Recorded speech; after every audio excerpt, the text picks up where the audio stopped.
Movie की कहानी 1997 में शुरू होती है, जब स्मार्टफोन और लैपटॉप नहीं होते थे। लोग कैसेट और डीवीडी प्लेयर का इस्तेमाल करते थे। विकी एक लड़का है जो लड़कियों को मेहंदी लगाता है। ये उसका काम और शौक दोनों है। आज वह अपनी प्रेमिका विद्या के घर मेहंदी लगाने गया है। विद्या बचपन से विकी से प्यार करती है और उनकी सगाई होने वाली है। विकी थोड़ा थका हुआ है, लेकिन उसे एक आइडिया आता है।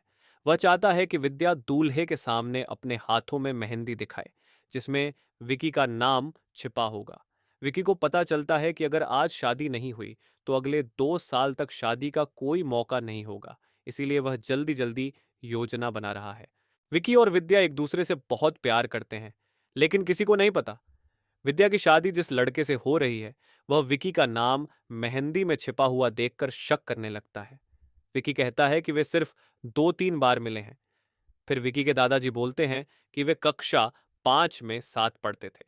लड़के का शक बढ़ता है और वह शादी तोड़ देता है। विद्या की शादी होती है, लेकिन विकी के माँ बाप नहीं हैं, सिर्फ दादाजी हैं और एक छोटा भाई है। विकी की परिवार की हालत ठीक नहीं है, उनके ऊपर कर्ज है। वह मेहंदी लगाकर लड़कियों का काम करता है। दादाजी कहते हैं कि उनके पास पैसे नहीं हैं, बस उधार मांगने की जरूरत है। फिर सामूहिक विवाह होता है।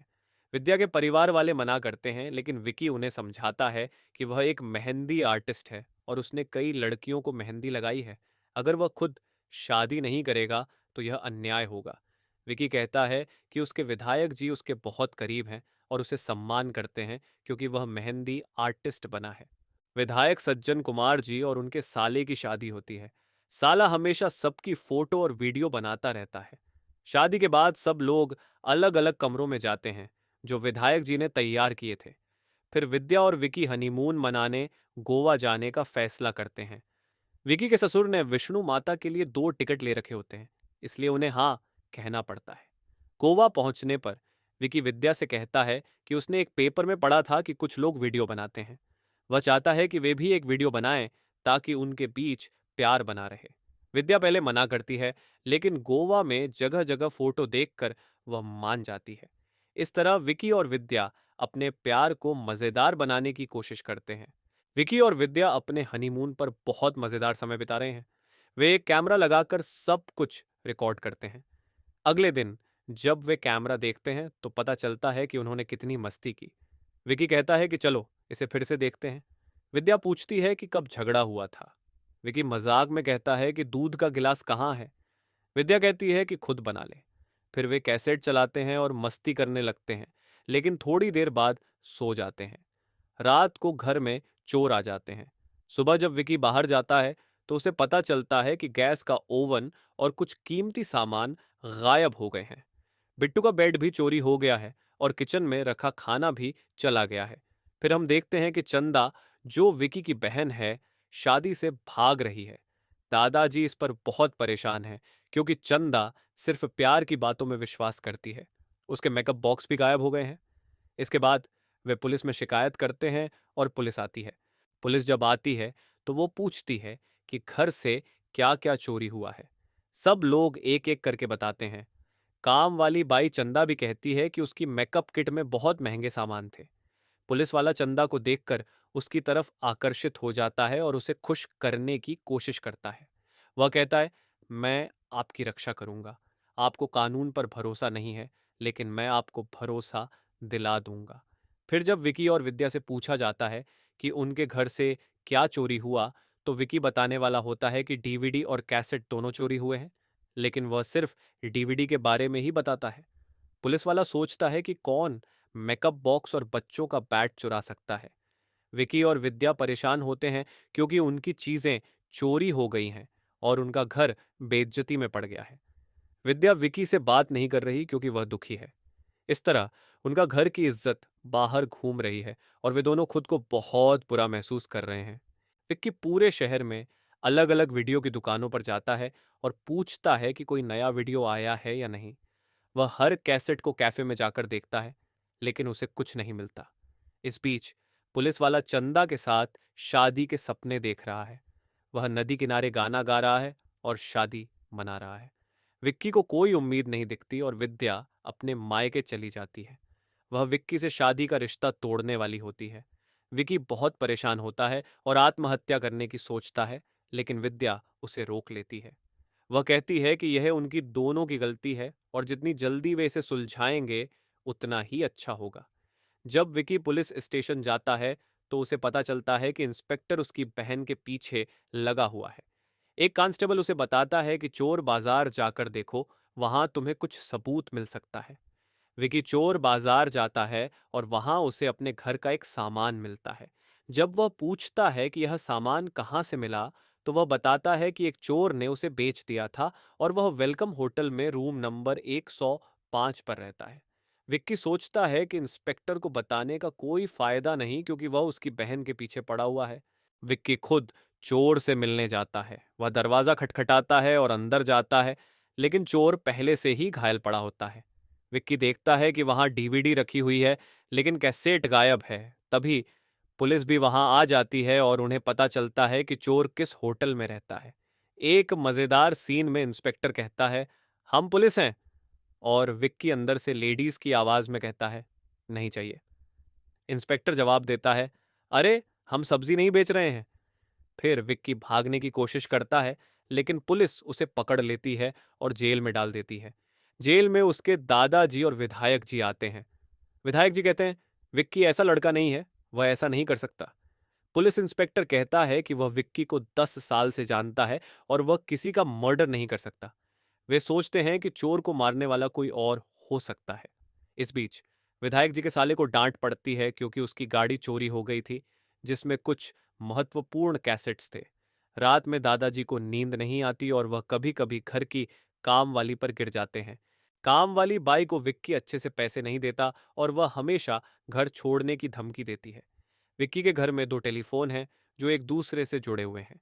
अगर दोनों फोन एक साथ उठाए जाएं, तो दोनों लोग एक दूसरे की बातें सुन सकते हैं। एक रात एक फोन आता है। यह फोन ऋषिकेश के एक गैंग से होता है, जो बताता है कि उनके पास विक्की और विद्या का वीडियो है। वे कहते हैं कि रात 2 बजे शमशान घाट आना होगा।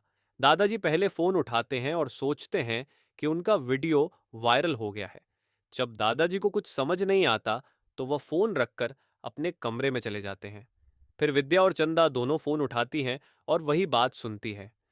चंदा अपने आशिक पुलिस इंस्पेक्टर को बताती है कि गैंग ने 2 लाख रुपए की मांग की है, लेकिन दादाजी के पास इतने पैसे नहीं हैं।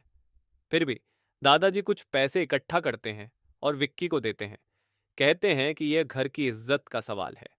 वह विक्की से कहते हैं कि वह पैसे देकर वीडियो ले आए। विक्की और विद्या शमशान पहुंचते हैं और दोनों डरते हैं कि उन्हें कैसेट मिलेगा या नहीं। वे सोचते हैं कि इतनी रात को उन्हें क्यों बुलाया गया है। चंदा भी वहां पहुंच जाती है। सब लोग अपने आशिक के साथ तैयार थे, लेकिन पैसे मांगने वाले लोग डर रहे थे कि अंदर कैसे जाएं। तभी वहां कब्रिस्तान की भूत आती है, जो उल्टे पैरों पर चल रही थी और हवा में तैर रही थी। ये देखकर सब लोग डरकर भागने लगते हैं। इंस्पेक्टर गोली भी चलाता है, लेकिन वह भूत पर असर नहीं करती। फिर किडनैपर पैसे लिए बिना ही कैसेट देकर भाग जाते हैं। सब लोग कैसेट लेकर घर आते हैं। दादाजी कहते हैं, ये मेरा कैसेट है, लेकिन बाकी लोग कहते हैं, ये हमारा है और हम इसे किसी को नहीं देंगे। फिर वे घर में जाकर कैसेट प्ले करते हैं। देखते हैं कि यह हनीमून का नहीं, बल्कि उनका सगाई का कैसेट है। विद्या को बहुत गुस्सा आता है और वह विक्की को पीटती है। वह पूछती है कि उसने और कितनी जगह वीडियो बनाया है, क्या बाथरूम में भी कैमरा लगाया था। विक्की कहता है कि उसने यह वीडियो नहीं बनाया। फिर वह विधायक जी के साले को पकड़ने जाता है, क्योंकि उसने ही सब कुछ अरेंज किया था।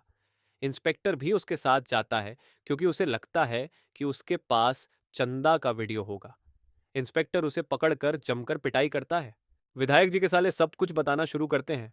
वह कहते हैं कि विधायक जी सामूहिक विवाह का चैरिटी नहीं करते, बल्कि उन शादी की पहली रात की वीडियो बनाते हैं और उन्हें दुबई जैसे देशों में बेचते हैं।